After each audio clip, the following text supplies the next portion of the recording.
Welcome. Attention, please. Welcome aboard. Welcome to the No Comfort Zone podcast. It's time to get out of your comfort zone and live on purpose. Broadcasting to the world from Rockford, Illinois. This is your wake-up call. Warning. You are the solutions to all your problems. Stop thinking average. Become the hero version of yourself. Every day, every time, without fail, no exceptions. It all matters. You've entered the No Comfort Zone. It's time for a reality check.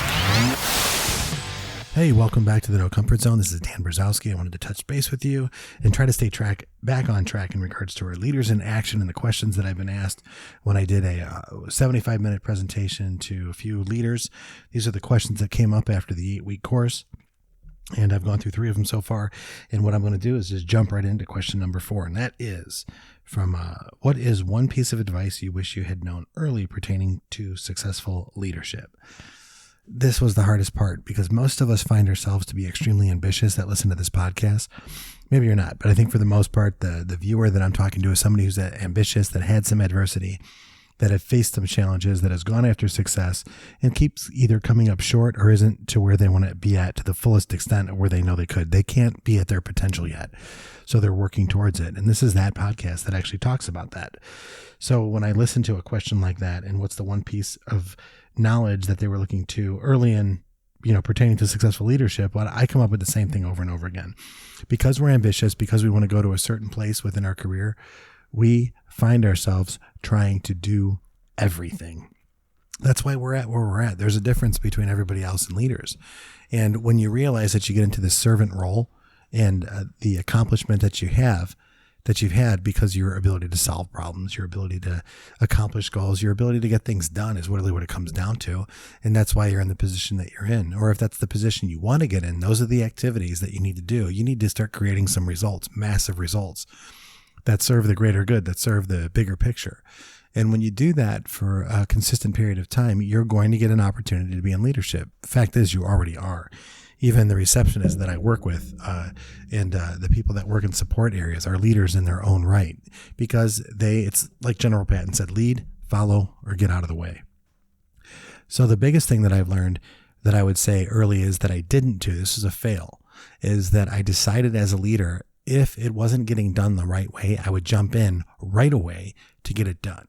And I would be that person that I used to be before I became the actual leader. So the transition is you're going to need to delegate a little bit more. You need to find yourself in a space where you can actually help the people that are around you become the best versions of themselves while accomplishing the goal.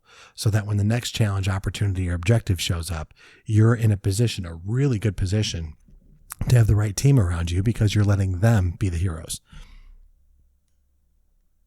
It doesn't come down to you solving all the problems doesn't make you a better leader. It's been said to me, if I have to leave my organization and I have to keep calling in to checking in, then I'm doing something wrong. Let the leaders rise to the occasion. And if they don't, then they're not the right leaders. Everyone has to take a position within the organization on what their skill sets are in order to achieve it. And whatever they're weak in, they can rely on somebody else. That might be their strength. The concept of a team. Most people that get into leadership want to make sure that they do everything for everyone and be the end all and be all to everybody. And the fact is you can't do that. You'll be miserable as a leader. And I'll tell you that right now. You have to rely heavily on your leaders in the team and make sure that they know what the objective is. And your job as the leader is to remove all the obstacles and objections and let them do their job. It's not about you anymore. It's all about them. And that's a tough thing to do. General Patton, lead, follow, or get the, F out of the way.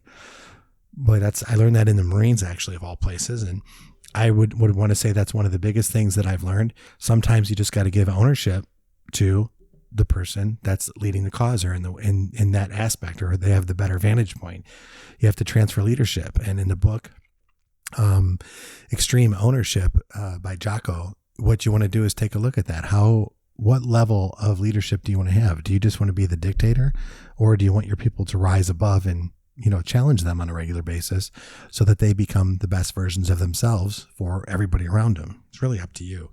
I can reference the blueprint at this point. You have to be aware of the people that you have within your organization. You have to identify how they got there and what choices they made and what capabilities do they have. Then you're going to have to decide how you're going to utilize those people to best serve the greater good and serve the people around. And then what action needs to be taken place that you're going to have to delegate. Sure, in some cases, you're going to have to be the support. And some time you're going to have to roll up your sleeves and actually get in there as well. That whole concept, this is such a novel concept too of, hey, lead by example. Sometimes you're going to have to do a lot more than you say. And sometimes you're going to have to say a little bit and actually let them do it. So let me say this. You find yourself in a leadership position. Sometimes it's best just to sit back, literally sit back and watch what happens, observe. I would always react as soon as something came up. And it's probably a good time for you to say to yourself, what can I do to help the situation the most? Do I have to take action, or is inaction sometimes the best thing to do? And that's so hard for us to do, to get to that point. So I really do hope that in the first part of this podcast that answered your questions as far as leadership goes. And what I want to do now is for a few minutes is just let you know, here's where I'm going. One of the best leadership experiences I've ever had was not in boot camp in the Marines back in the 80s.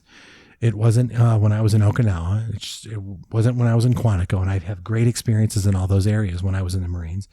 It wasn't as, being a salesperson. It wasn't as getting involved in becoming a leader in a dealership for the first time. It wasn't any of that. It wasn't until I actually went to West Point Military Academy for a week, and I got a chance to talk with some people and talk with some generals that were in combat, generals that actually lead massive amounts of people, and spend time with them and talk with them and listen to their keynotes. And it was a full week.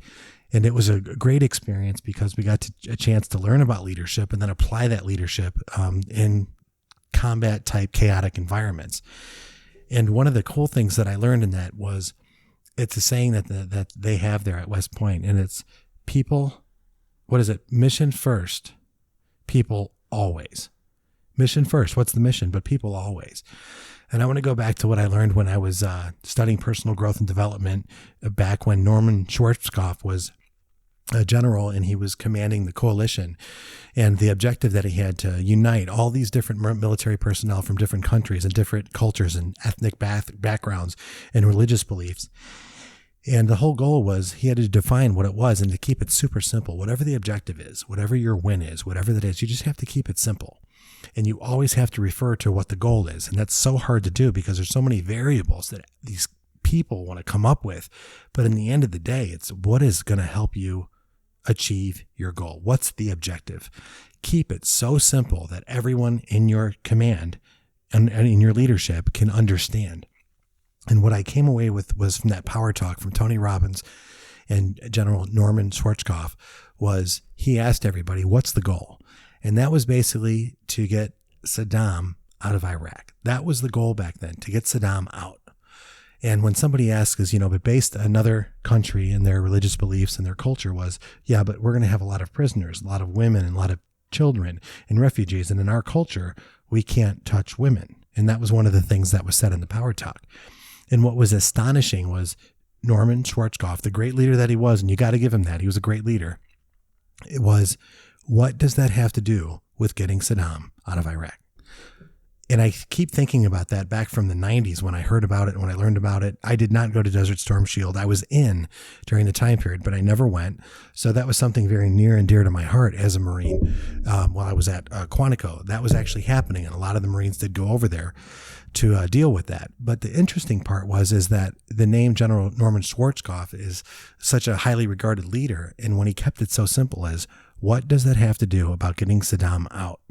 I just kept thinking about that. In my whole career, I always go back to that. Lead, follower, get out of the way, keep it super simple. And in the end, sometime you're just going to have to sit back and let your leaders do their job and just observe.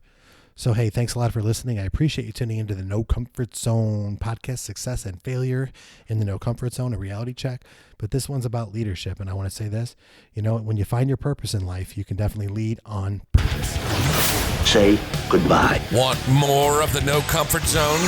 You can follow Dan on Instagram and Twitter at NoComfortZone1. Bye. Or on the web at thenocomfortzone.com. Bye-bye. Bye-bye. Thanks for listening to the No Comfort Zone podcast. Bye-bye. Bye-bye.